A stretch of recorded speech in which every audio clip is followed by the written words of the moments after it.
So we've established that energetics, that's that field of energy around the sperm and the egg, and it's still around our body, and that came from our ancestors.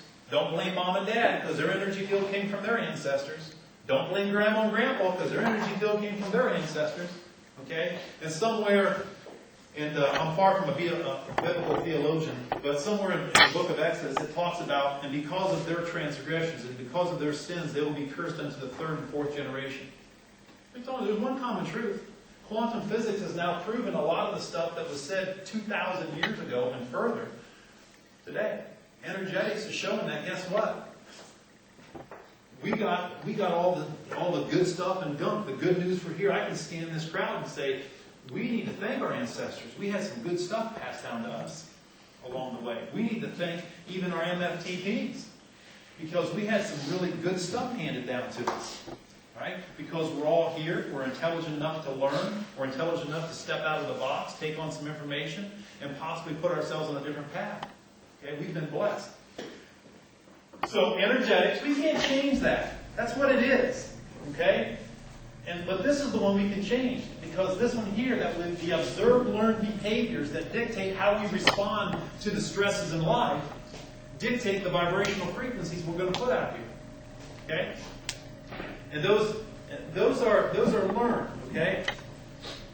Observed and learned behaviors, which leads to behaviors, and if it's done wrongly, it leads to perceptions. Perceptions are feelings, okay? You do it the right way, they're the right feelings. They keep our nervous system balanced. You do it the wrong way, they're negative feelings, which throws into sympathetic dominance. Because what changes this isn't the jerk you work with, isn't your financial situation, isn't the job you hate. It isn't any of those things. It's the feelings and emotions that we attach to it. And where is it that those feelings and emotions come from? Our learned behaviors. The only thing we can change is this one right up here. These behaviors that were learned and observed. We can unlearn and relearn those. So those perceptions create imbalances if it's done the wrong way. Imbalances in our autonomic nervous system. Those imbalances in our nervous system cause physiological imbalances. Eventually leading, if we stay here long enough, and this imbalanced energy field creates an imbalanced autonomic nervous system. That autonomic nervous system is running this physical body and it's holding it in an imbalanced state where it can't heal itself. And we stay there long enough, this is going 110 miles an hour, eventually it exhausts this system. And then what we'll do is we'll run around and we'll treat all the exhausted systems. Well, you've got exhausted adrenal glands. Let's give you an adrenal supplement. Well, you've got a chemical imbalance in your brain. Let's give you some Prozac. Those are effects. We're not getting to the cause. Leads to physical exhaustion and eventually a disease process and or a diagnosis. And as you can see, these are all causes over on the right side of this popped up here. So, comes back to this. So what do? We established before that the learned behaviors was it. And I think this is on your handout sheet. And you can write any notes in there. Number one, forgive. Okay? Forgive. Well, really, there's a number of steps to forgiveness. And the first one is to forgive whatever the jerk you work with, or your financial situation, or the disease process that you've driven yourself into. Forgive the whole situation. Give that situation permission to forgive you. You didn't know any better. Or if you did, you know better now and you're making better choices. Forgive. Okay? And a really key one is give the other person or situation permission to forgive you, even if you didn't do anything wrong. Forgive yourself for any harm you may have done to yourself by harboring those feelings. Forgive across the slate. Doesn't mean forget, because every experience we have is for a purpose. And that's the next part of it. What is the purpose of that? And we're going to learn in this next section here when we get into laws of attraction that there really are no mistakes. We're going to get there. There really are no mistakes. Okay? So what we do with every single experience we have in life is we look for the lesson that's supposed to be learned. We find the good qualities that we've acquired as a result of having that. I'm more patient, I'm more compassionate, I'm more understanding, I'm a wiser person. That experience has led me on a path to a higher state of spirituality. And in the end, when we see that we've learned a lesson and we've become a better person, with higher qualities that's made us a better parent, a better father, a better sibling.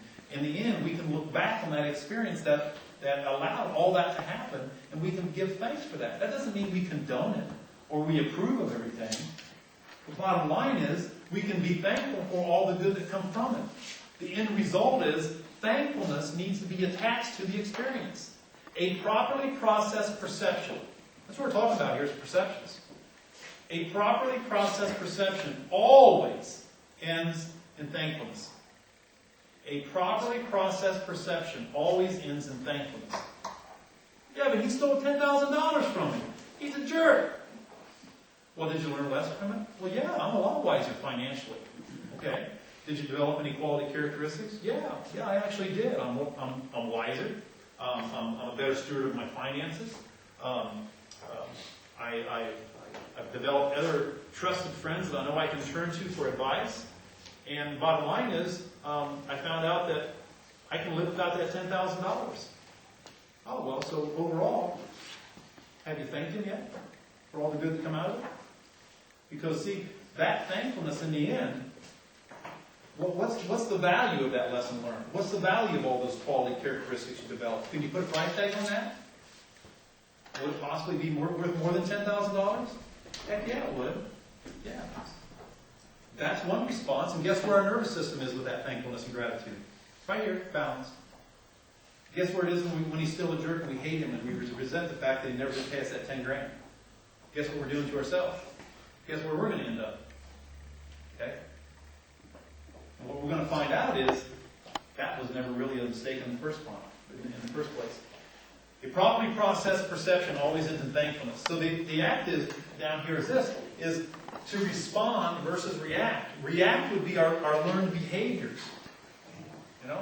How is it that Homer does it? Nope! You know, something like that. No, that's reactionary. How we respond is a responsible reaction. It's taking responsibility for the fact that this is a part of my journey, and it's part of what I'm supposed to go through on my journey. How is it that I'm going to take this experience at this point in my life and become a better person? So that in the end, when I think back to that, the only feelings I have attached to that experience are gratitude and thankfulness. How is it that I can do that? It starts with learning the lesson and finding all the good and quality characteristics and bringing yourself to a state of gratitude for that experience. Not always easy, okay? I love this quote. The reasonable man adapts himself to the world. The unreasonable one persists in trying to adapt the world to himself. Adapting the world to himself. Therefore, all progress depends on the unreasonable man. Come on, guys. Let's be reasonable. Listen. Big Pharma's in charge. They got our best interests at mind. Okay? So the statistics aren't working out real good.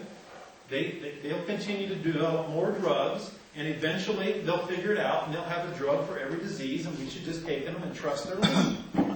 Come on. Adapt to the world. Versus be unreasonable and say, they're still operating on a philosophy that's 250 years old. And they haven't changed it. They haven't adopted any of the new quantum physics findings to actually realize that this physical body isn't just a bag of parts, and it's actually controlled by this energy field. You want to be reasonable or unreasonable? All progress depends on the unreasonable. I know some of this information I'm sharing is a little out of the box. That's why we started with the things we did. I realize that a lot of this information is even maybe a little uncomfortable. Very possibly unreasonable to some people. The bottom line is it's true. And that's what I'm in search of. We're co-creators of our destiny. We are co-creators of our destiny. We get to decide what it is we want to put in our energy field. When we're inspired by some idea, some vision, some purpose, and we continually stay focused on that purpose, that charges our energy field, which is in turn attached to all of consciousness, to bring back to us the things to bring that vision and co-create it. That's just the way it works. We are extensions. We are made in the image of God, and therefore we get to create what we want. When we stay focused on it with faith, it will come into our lives. Proverbs says it this way: as a man thinketh, so he becomes. Just quotes that just continually resonate and bring us back to the fact that you can't negotiate with nature. This is the way that it is. Our innermost dominant thought becomes our outermost tangible reality. Our innermost dominant thought equals reality. If we continually dominant and think